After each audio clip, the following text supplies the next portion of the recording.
Saludos Warhammers and Players, bienvenidos a Miniature Wars, soy Mincop y aquí continuamos con la historia de Warhammer Fantasy y conociendo más sobre los enanos.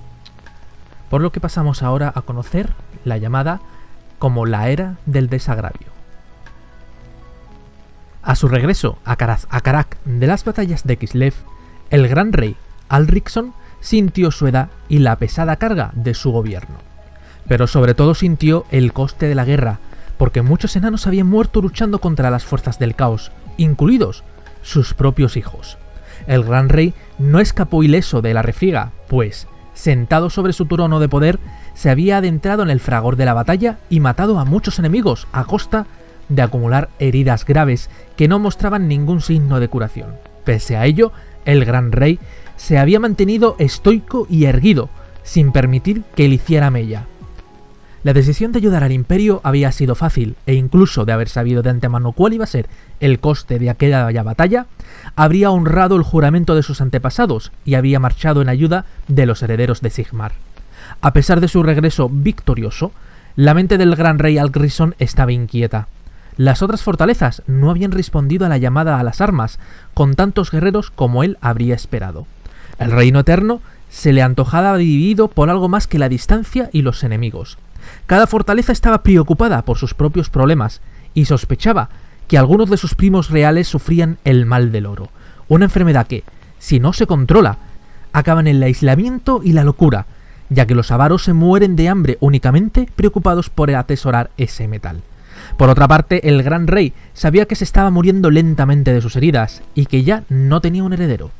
Pero el tiempo no le vería sentarse en una sala oscura junto a ancianos rencorosos y pulir su hacha con amargura, sin hacer nada por Karaz-Angkor. El gran rey Alriksson convocó un consejo de los reyes, cosa que no había sucedido durante más de 3 siglos. Los reyes enanos de cada fortaleza, junto con los señores del clan más poderosos y la realeza de los clanes, emprendieron el peligroso viaje a las salas del gran rey. Se reunieron en su gran salón e hicieron muchos juramentos de lealtad antes de que Alriksson anunciase su plan para la sucesión. Había una docena de candidatos adecuados, grandes reyes y señores de los clanes reales que podrían reclamar descender del dios de los ancestros. Cada uno de estos nobles guerreros dispondría de un año completo para llevar a cabo las hazañas y hechos dignos de un gran rey, tras lo cual se presentarían todos ante la asamblea y se tomaría una decisión. El plan fue aceptado por la asamblea, cuyas voces resonaron en la gran sala como antaño.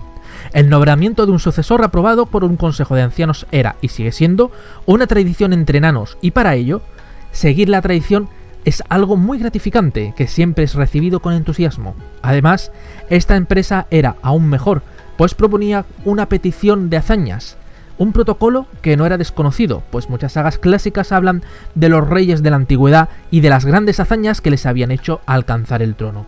En este sentido, el gran rey Alriksson mostró una gran sabiduría, pues todos los enanos estaban ansiosos de demostrar la superioridad de su clan y de su fortaleza. Hazañas dignas de un gran rey. Transcurrido un año, el Consejo de los Reyes se convocó una vez más. Mientras la cerveza fluía, el contingente de cada clan vitoreaba ruidosamente hasta que el gran rey Alriksson levantó la mano para pedir silencio.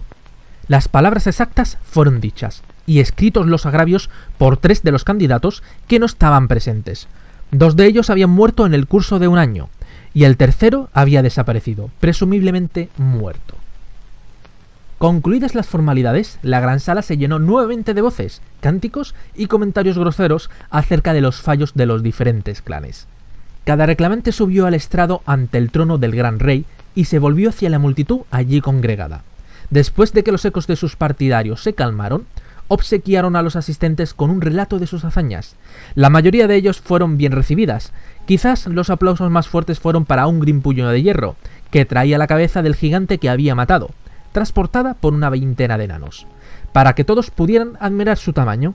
El segundo puesto fue para Uregar, el líder del clan Angrud y descendiente directo del rey Lun, último rey de Karak 8 Picos. Durante varios periodos de la historia enana, el gran rey se había sentado en el trono de Karak 8 Picos, y unos pocos clanes esperaban que ese linaje volviese a gobernar, aunque Karak 8 Picos yacía ahora en ruinas. A pesar de que el gran rey Alriksson calmó a la multitud para comenzar la declaración, un recién llegado entró en la gran sala. Era nada menos que el hijo de la hermana del gran rey Thorgrim, al que le daban por muerto. Era bien conocido en Karaz-a-Karak y había sido apadrinado por el gran rey en su juventud. Ahora volvió, flanqueado por un espectáculo que no se veía en Karaz-a-Karak desde hace miles de años. Un contingente de enanos de Norsca. Durante la campaña de Kislev, después de que el gran rey Alrison había sido herido, Thorgrim restableció los viejos lazos con los clanes lejanos. A su vez, cada uno de los reyes de Norsca habló de Thorgrim y de los actos de valor que había realizado en el helado norte, de los grandes monstruos que había matado y de las batallas ganadas. Sin embargo, tales actos no daban la medida de los viajes de Thorgrim. Thorgrim, junto con otros miembros de su clan, habían entrado en varios de los salones perdidos en busca de los tesoros que permanecían ocultos, o para cazar y matar a las criaturas que reclamaban los artefactos venerados, forjados por los enanos de antaño. Regresó con varias de las reliquias perdidas que llevaban runas de las que el gran Krag el Gruñón, el mayor señor de las runas visto en Karaz-Ankor, solo había oído hablar en leyendas. Muchos enanos del consejo de ancianos allí reunidos lloraban abiertamente mientras contemplaban estas piezas recuperadas de una época más gloriosa, maravillándose de la orfebrería del cetro de oro de Norgrim y los fragmentos de lo que solo podía ser la corona perdida de Karak-Draz. Mientras que los reyes y ancianos del clan allí reunidos se pasaban unos a otros estos tesoros, Thorgrim finalmente habló. Su vozarrón resonó en la sala de las columnas de más de 1 kilómetro de longitud. Todos podían oír el acero en el mismo. El retorno de estos tesoros perdidos hace mucho tiempo, dijo, no era suficiente. Sus palabras eran audaces, porque pedía que recuperasen los reinos caídos y que los clanes se uniesen como antaño. Y en tono apasionado, Thorgrim reclamó una poderosa venganza. Todos los sucesores potenciales habían hecho lo mismo, pero la promesa de Thorgrim fue más allá, porque anunció que su sueño era vengar el daño causado a su pueblo, saldando todas las afrentas recopiladas en el gran libro de los agravios. Los señores enanos allí reunidos, aun con el brillo del tesoro devuelto a sus ojos, permanecían en silencio. El atrevimiento y la audacia de las palabras de Thorgrim fueron recibidas como un rayo. Entonces, miles de voces se alzaron al unísono, tantas como para elevarse hacia el techo abovedado. Las jarras de cerveza entrechocaron y tan ruidoso fue el clamor que hacían contra las mesas que las ondas de espuma de cerveza cayeron al suelo. Thorgrim, custodio de agravios, fue nombrado el sucesor del gran rey Alrison, y de este modo una nueva era dio comienzo. El gran desagravio comienza. No pasó mucho tiempo entre el nombramiento de Thorgrim como su sucesor y su coronación como gran rey, ya que las heridas sufridas por Alrison en la gran guerra contra el caos nunca llegaron a sanar. El viejo enano era tan resistente y tenaz que simplemente se había negado a morir, luchando contra el dolor hasta que el heredero adecuado fuese nombrado y sus designios de unificar a su gente se mantuviesen vivos. Así murió un gran rey. Thorgrim sabía que había dado nuevos bríos a sus súbditos y que necesitaban mantener ese impulso. Por lo tanto, encabezó personalmente una campaña para expulsar a los orcos y goblins del paso del Fuego Negro, a fin de lograr que Karaz-a-Karak garantizase un nivel fluido de comercio con el Imperio. Después de una serie de batallas sangrientas, Thorgrim llegó a su clan hasta el paso del Fuego Negro, donde, al sur, mientras el rey Alrin Runulfons de Carangirin lo rodeaba con sus fuerzas para atacarlo desde el norte, ambos reyes abrieron brechas a través de los ejércitos de pieles verdes y se encontraron en medio de aquel valle escarpado. Allí se detuvieron brevemente a charlar apoyados con sus hachas, tras lo cual completaron la masacre. Muchas afrentas se saldaron aquel día, que supuso el inicio de lo que más tarde se conoce como el Gran Desagravio. El regreso a Karak Ocho Picos. Thorgrim relevó a Alrison en el gobierno, recordando a su raza y a sus enemigos que, aunque los enanos no tenían el poder de antaño, seguían siendo una fuerza en el mundo. Una a una se reconquistaron fortalezas en ruinas. El progreso fue lento, ya que los enanos luchaban con firmeza para establecer puntos de apoyo en medio de las ruinas del esplendor de sus antepasados. El plan más ambicioso de Thorgrim fue su intento de reunir a los clanes para ayudar a Belegar, el hijo del recientemente fallecido Buregar, para volver a tomar Karak Ocho Picos. Desde su caída, muchas expediciones habían intentado recuperar Karak Ocho Picos, pero habían fracasado. El gran esfuerzo del rey Belegar podría devolverles la fortaleza, ya que incluso en su estado de ruina, Karak Ocho Picos presentaba una formidable serie de defensas naturales y cuellos de botella mortales. Los enanos que intentaron reconquistarla en el pasado habían sido emboscados, envenenados y eliminados antes de que pudieran penetrar en las profundidades de la fortaleza. Para equipar al ejército de Belegar, Thorek Cejo Hierro, el maestro de las runas de Karak Azul, habría forjado nuevas runas en hachas y martillos, y Thorgrim dio las armas antiguas de sus tesoros a los guerreros de Belegar. Era un ejército como en los días de la antigüedad, cuando batallones enteros fueron a la guerra con las armas rúnicas y protegidos por armaduras forjadas con runas. Ayudados por el clan de Karak Azul, dirigido por Thorek Cejo Hierro, los enanos rompieron las defensas exteriores y se adentraron en el reino de Karak Ocho Picos. Desde allí, tomaron una parte de la ciudad alta y la fortificaron, en previsión del contraataque. Lo hicieron justo a tiempo, ya que poco después los goblins nocturnos les asaltaron en una marea abrumadora, superando en número a los enanos en una proporción de 1000 a 1. Los enanos resistieron gracias a las máquinas de guerra y los rayos crepitantes del yunque de Thorek, que causaron un daño terrible. Los Pieles Verdes, que encabezaban la carga, encontraron una pared de acero que ningún enemigo podía pasar. En las mansiones en ruinas de sus antepasados, los enanos se mantuvieron fuertes, y el valle escarpado de los Ocho Picos resonó una vez más con los sonidos de sacrificio y cantos de guerra. Skarnisk, el líder de los goblins nocturnos y autoproclamado señor de la guerra de Ocho Picos, suspendió los ataques ineficaces después de unos días. Las pérdidas Pieles Verdes estaban en decenas de miles, pero Skarnisk sabía que podía darse el lujo de asumir aquellas bajas diariamente si era necesario. Ese asalto no era más que un sondeo, y ahora sabía que los enanos estaban haciendo, por lo que el astuto líder goblin nocturno comenzó a tramar un ataque más certero. Muy cerca, en las sombras, los espías Skavens de ojos rojos lo vieron todo e informaron de ello a Quick, el coleccionista de cabezas, el más infame de los caudillos del clan Morse. Después de muchas batallas, Quick dominaba la mayor parte de los niveles subterráneos de Karak Ocho Picos. Allí, en la parte más vulnerable de la fortaleza, los Skavens habían roído su propio laberinto. A la orden de Quick, las tropas de choque de alimañas se congregaron, 1 millar de garras esperando iniciar el ataque.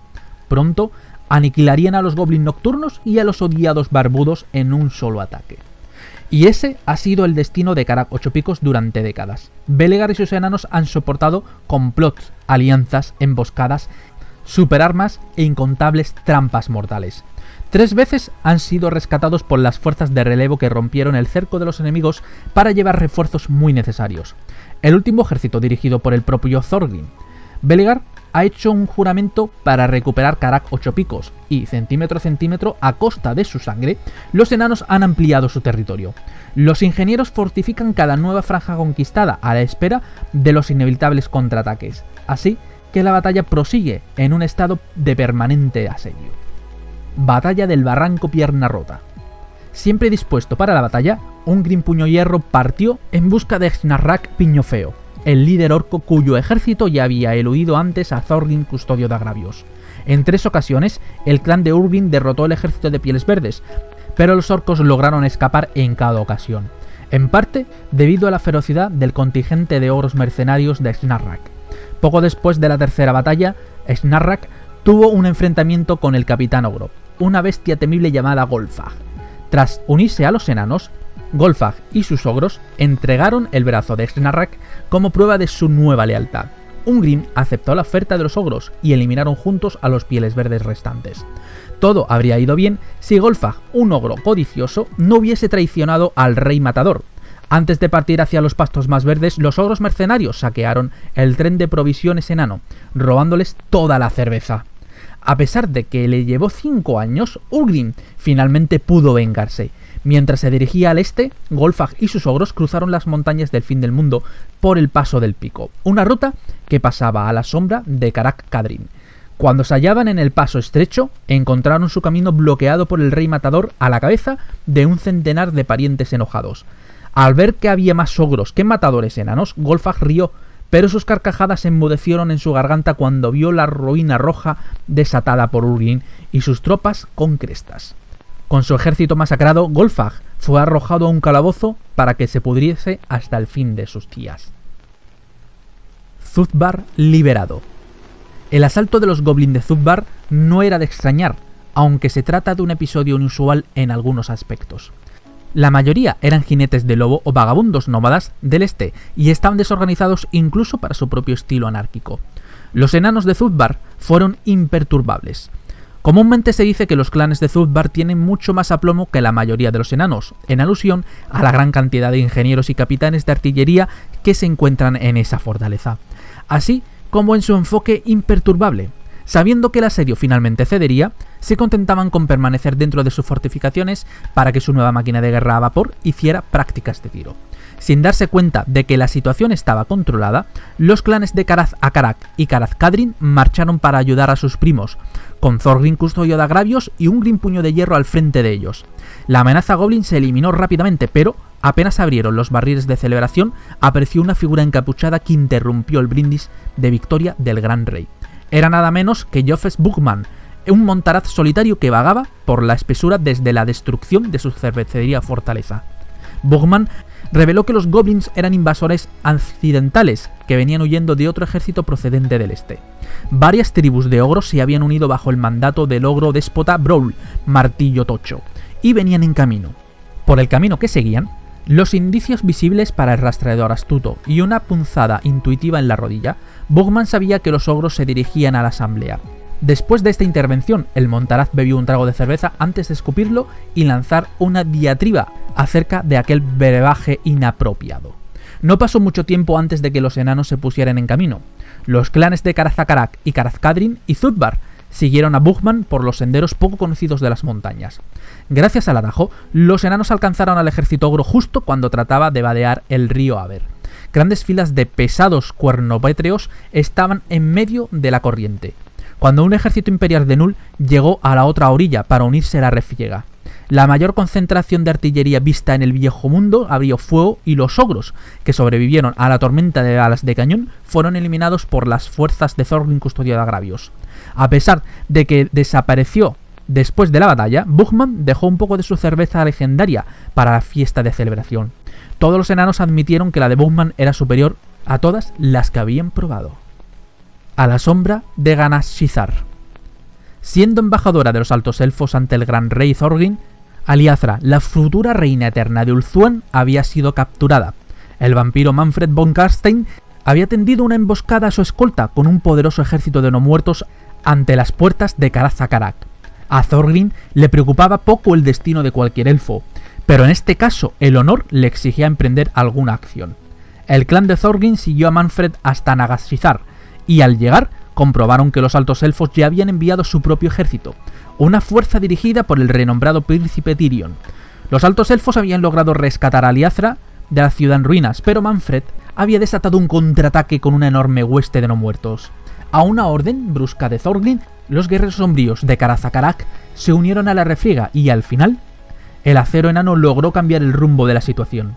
Thorgrim, con sus atronadores a la espalda, aplastó a la cábala del nigromante que había hecho que cobrara vida el ejército de Manfred. Por desgracia, el golpe cayó demasiado tarde. A pesar de que sus secuaces perecieron bajo los martillos de Gromril, Manfred se abrió camino a través de las filas de los elfos, hiriendo o matando a muchos de sus héroes, y volviendo a capturar a Aliazra, alejándose en la oscuridad. Así fue como una gran victoria se oscureció. Para empeorar las cosas, Tyrion no mostró gratitud a los enanos, culpándolos por la pérdida de Aliazra. Tyrion no hizo ademán de atacar, pero sus palabras fueron insultos no menos imperdonables. Muchos enanos se enfurecieron al ver cómo insultaba a su rey, pero Thorgrim los detuvo. No era tan obstinado, dijo, como para convertir la tragedia en un desastre, y la deuda de honor ya estaba saldada. La próxima vez que se enfrentaran a los altos elfos, podrían hacerlo solos. En los días posteriores, los consejeros de Thorgrim le instaron a inscribir una nueva entrada en el gran libro de los agravios, pero Thorgrim se negó, sabiéndose en superioridad moral y presintiendo que Tyrion ya estaba al borde de la destrucción. Aun descontando a los volubles elfos, hasta el momento, en el reinado de Thorgrim, más cuentas han sido saldadas del gran libro de los agravios que nuevas añadidas, circunstancia que los enanos, normalmente sombríos y fatalistas, consideran una gran victoria. Pero desde el norte reclaman el regreso de Thorgrim y sus guerreros, de modo que el gran rey ha tenido que emprender otra vez una larga marcha. Y aquí dejaremos este capítulo sobre la historia de los enanos. Para el próximo capítulo ya veremos y conoceremos un poco más sobre todo lo que hay en los reinos enanos, sobre cada fortaleza y ubicación interesante dentro de su territorio. Espero que os haya gustado este nuevo episodio sobre el trasfondo del mítico Warhammer Fantasy.